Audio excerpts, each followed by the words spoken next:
Hey, what's up, Sauce Gang? Today I just wanted to come at you with a little bit of a shorter, quicker video. I know the last video I mentioned that I wanted to do some quicker little videos, and this is going to be kind of one of those, but today I wanted to show you a couple things that have come in the mail. I discussed it in the last video. Uh, One of them is a computer, the other one is also a computer, but one is a little bit more of a game system than a computer, and that's the one we're going to talk about first. And we might as well just jump into it. I don't want this to be super long. Here she be. It's the Subor BBG-1, and it certainly looks like a computer, doesn't it? It's got a keyboard on it. It's got actually a pretty decent keyboard.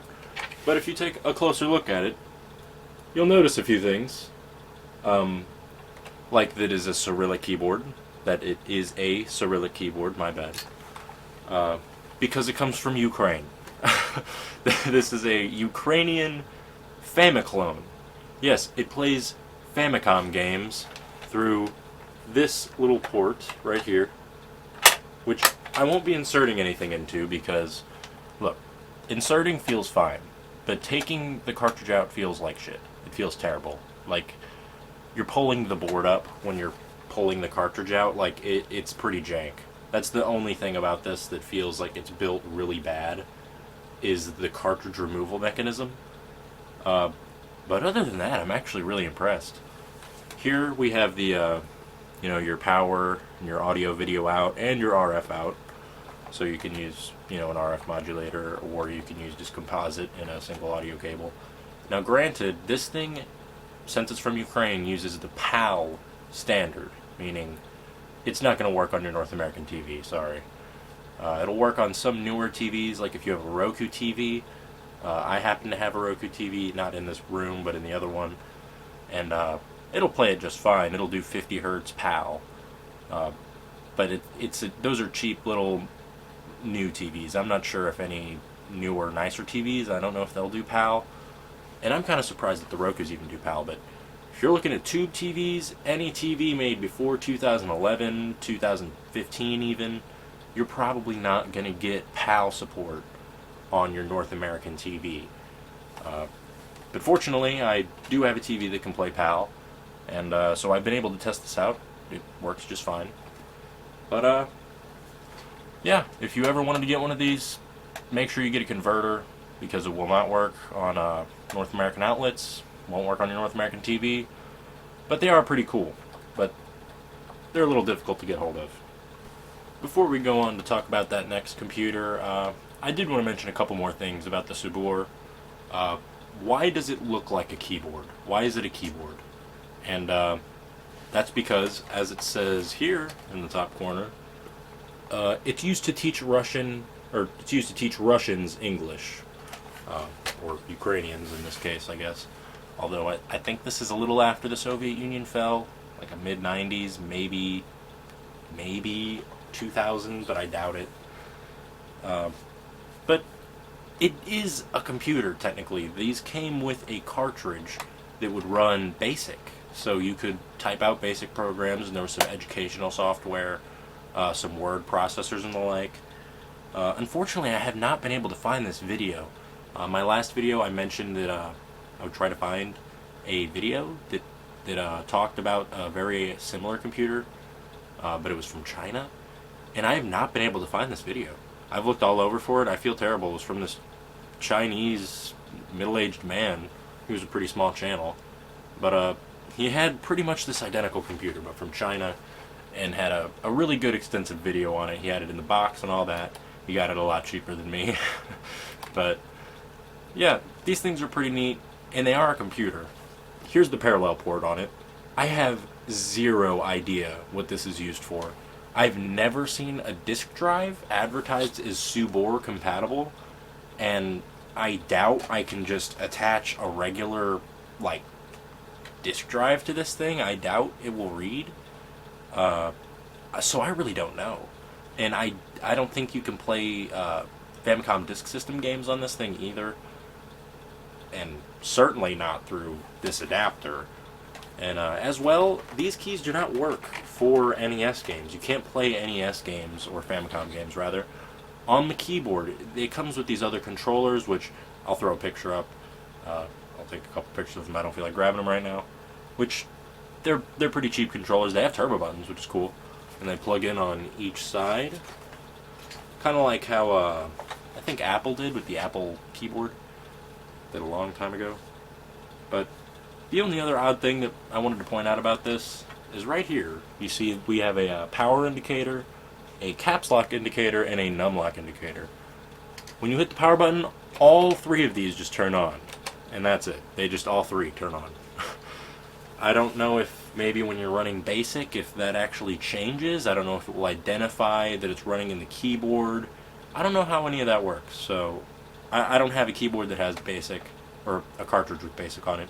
My apologies. But yeah, now we're going to move on to our next computer. Okay, so this computer I can't really demo to you in full right now, but I can show you a little bit of it. Might as well throw it in this video because I just kind of got it in working order today. But this is a really, really old computer. It's the oldest one I own, in fact. Here she be. It's an Osborne 1. It was the first commercially available portable computer. Portable. At 24.5 pounds. I got it for a steal. I couldn't say no. The screen is dead, but it does have a composite output, so I can get video off it, and I can use it. It's not a paperweight. But I need to repair the disk drive, and I'm waiting for software in the mail, because I don't have a 5 1/4 inch floppy disk drive laying around, or a 5 1/4 inch floppy disk set laying around. Here we got the keyboard. Yes, just the keyboard, and it's a typewriter keyboard. That's what it is, pretty much. It's the caps lock. If you push it down, it just stays down, and then you push it again, and then it pops back up. I don't know if you can really see that, but it's kind of gross. It's weird. The keys are okay. They feel okay. It's not particularly great, though, but if you're familiar with older computers, you know that they're all based off typewriter keyboards because that was really all there was to base them off of. So they are all kind of shitty. Here we got the actual base of the computer, though. Which, here she is. Or here he is, my bad. He's a boy. But, Osborne here, he's got a 5-inch CRT in the front. You got a brightness and contrast right here that you can adjust. Here we have the composite out, which did not come on original models, but I believe Osborne partnered with another company to produce a composite out for it. Here we have a reset button, so you can hit it to reset it very quickly. We got two 5 1/4 inch drives. This thing is a lot heavier to hold like this than you might think, which are used for various software and the like, I'm sure you can imagine. This is actually a dial-up modem that, pop it out right here. Give my arms a break. It is, in fact, a modem for this beast. You could dial up on it, and you can see here it was manufactured in October 1982. It's old. It's fucking old. And these little plastic holes here, they are literally just plastic holes. There's nothing in there. They just, that's how it fits in, and then you plug it in. That's how you install the modem. And then this you can put just discs in there and other rogue shit like that. I don't even think I'm really going to power it on right now, mainly because the screen is dead, and I mean all you'd see me doing is smacking it to see it flash, and then I might show you a cut of an image of what it looks like. I don't have any software to show you right now, but I will in a couple weeks, so it'll be cool to demo this thing. It's ancient, and it's pretty fun, but I have a couple things to say. If you think this is cool and you want to just go buy one, don't, because A, they're very cumbersome. They're giant. They're a lot bigger than you think. 2, they explode when you turn them on, and mine did too. Now you hear the average is about 10 minutes, and they're like, oh, after about 10 minutes, power supply is going to explode. and you're going to have to take out a capacitor, and it's a pain in the ass to get to.